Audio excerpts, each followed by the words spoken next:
slide sur le recrutement en Allemagne. Et je vais faire un zoom, prochain slide s'il te plaît, parce que moi je vais faire très rapide. Premier zoom sur la pénurie de certains profils en Allemagne et la mise en concurrence des entreprises, des employeurs en fait. Donc ça c'est important. Prochain slide. Taux de chômage en Allemagne, il y a une moyenne nationale de 7%. Taux de chômage en moyenne française, 10%. Après, vous avez des variations.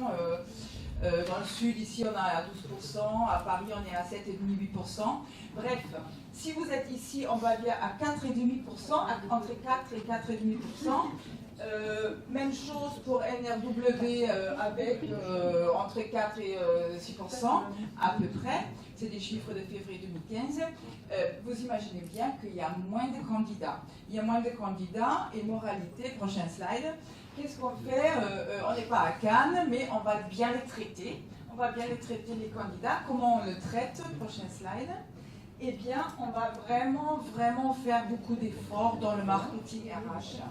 On va faire des efforts concernant le lien avec les universités et les écoles. On va passer voir les universités.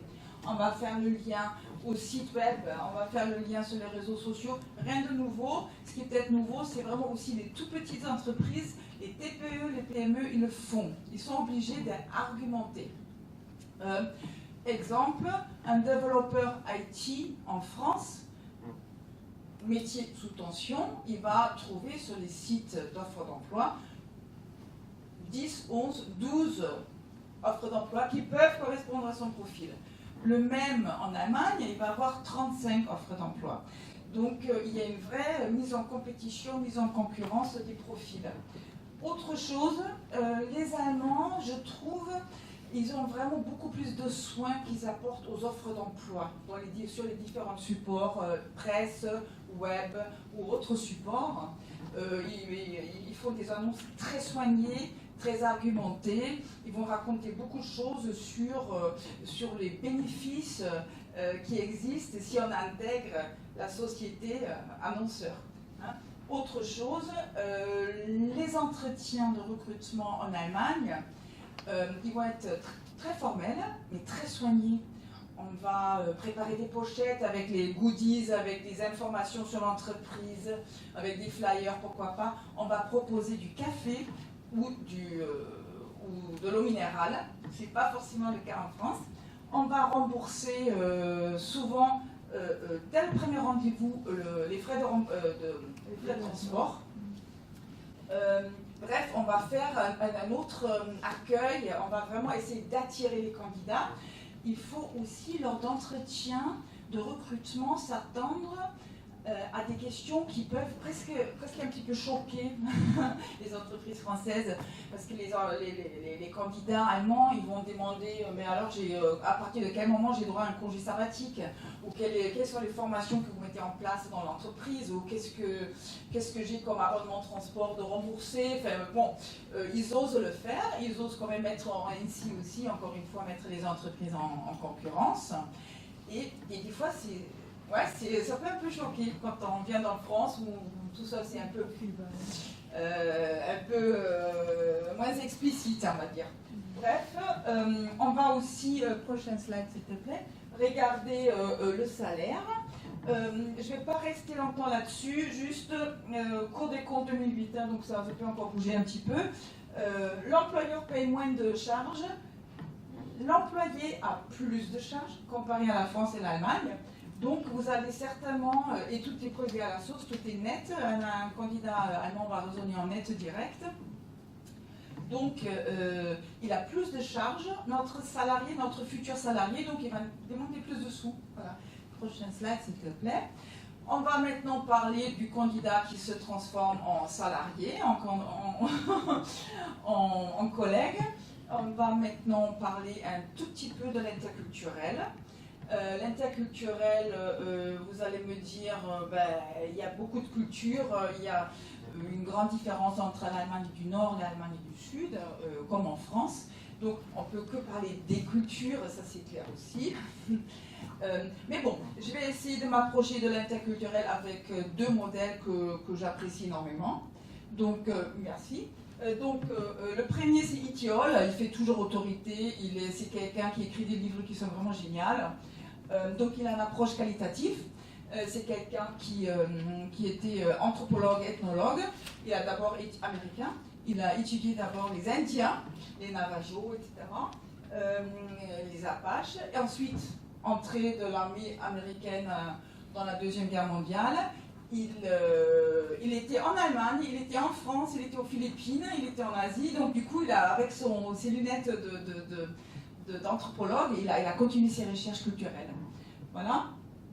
L'autre dont je vais vous aussi citer un exemple, c'est Gert Hofstede, très intéressant. C'est un psychologue hollandais qui a travaillé avant de devenir psychologue chez IBM comme technicien. Et pour ses études sur les dimensions culturelles, il a administré plus de 100 000 questionnaires à tous les employés de l'IBM dans tous les pays. Il a développé 5 dimensions culturelles. Donc ça, c'est le modèle. Je vais très rapidement présenter les deux. Itiol, là, il a le concept de l'espace interpersonnel qui peut varier d'une culture à l'autre. Il parle de contexte fort, contexte faible, qui touche la communication, qui est très explicite en Allemagne, qui est très implicite en France. Et puis, il va parler de la perception du temps. Et puis, Hofstede, à titre d'exemple, le prochain, en fait, on va sauter un petit peu, merci. Il va faire des dimensions, il va faire des espèces de toiles d'araignée.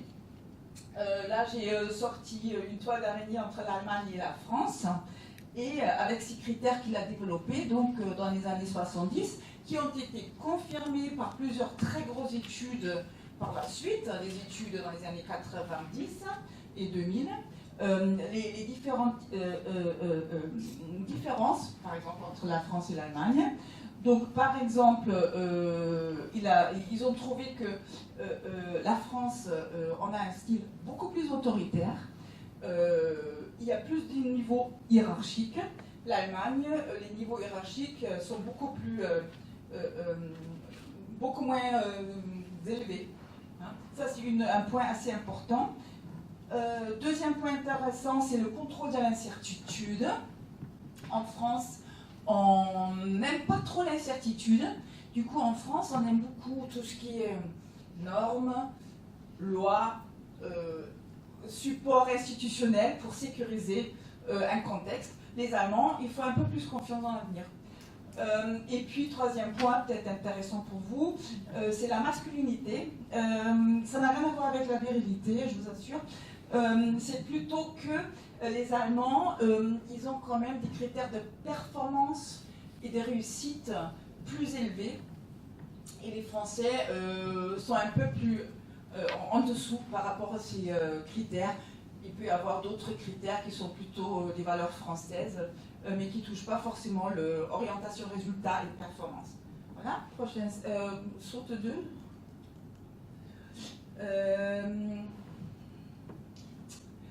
Ah oui, dernier petit point, parce que je travaille dans le recrutement, mais je fais aussi du coaching pour les expats. Ça me paraît important pour vous, quand vous envoyez quelqu'un en Allemagne, il peut y avoir un cycle avec différentes étapes psychologiques qui part d'une lune de miel, voilà, du honeymoon, peut-être le prochain, encore. Oui, voilà. Là, on a vraiment, parce que là, on a les mois avec. On a ici la lune de miel, tout est magnifique, on découvre qu'est-ce que c'est bon le pain, etc. Et puis on adore la baguette, enfin bon, on adore ce qu'on veut. Ensuite vient de plus en plus d'obstacles, on sent qu'on est un peu déçu, on sent que c'est pas si facile que ça, et c'est compliqué d'aller chez le médecin en France, etc. Donc il va y avoir un choc culturel, et puis ensuite, tout dépend comment la personne va s'ajuster, va faire face. Et ça peut durer. Ça peut durer. Et par exemple, dans le coaching, c'est important de savoir où est-ce que la personne se trouve. Est-ce qu'elle est déjà vraiment au fond de la vallée, là, ou est-ce que, en fait, au bout de 3 ans, on est toujours dans la critique, dans je me méfie, etc. Hein? Donc ça me paraissait important aussi pour tous ceux qui sont en VIE ou qui partent à l'étranger, parce qu'il y a vraiment ces étapes-là. Et les managers, il faut vraiment qu'ils se rendent compte dans leur management où sont les salariés en question. Voilà. Prochaine étape, s'il vous plaît. Alors, bon, bien sûr, c'est un écrivain anglais, qui a écrit ça. Et je m'arrête là-dessus, bien sûr. Donc, l'Allemand vit en Allemagne, le Parisien vit à Paris, hein, le Turc vit en Turquie, mais l'Anglais vit chez lui. Bon, je clôture là-dessus. Ça veut dire en fait chacun a les normes culturelles qu'il a intériorisées, et puis l'autre c'est toujours l'étranger, mais il faut traiter donc avec indulgence, etc. Merci beaucoup.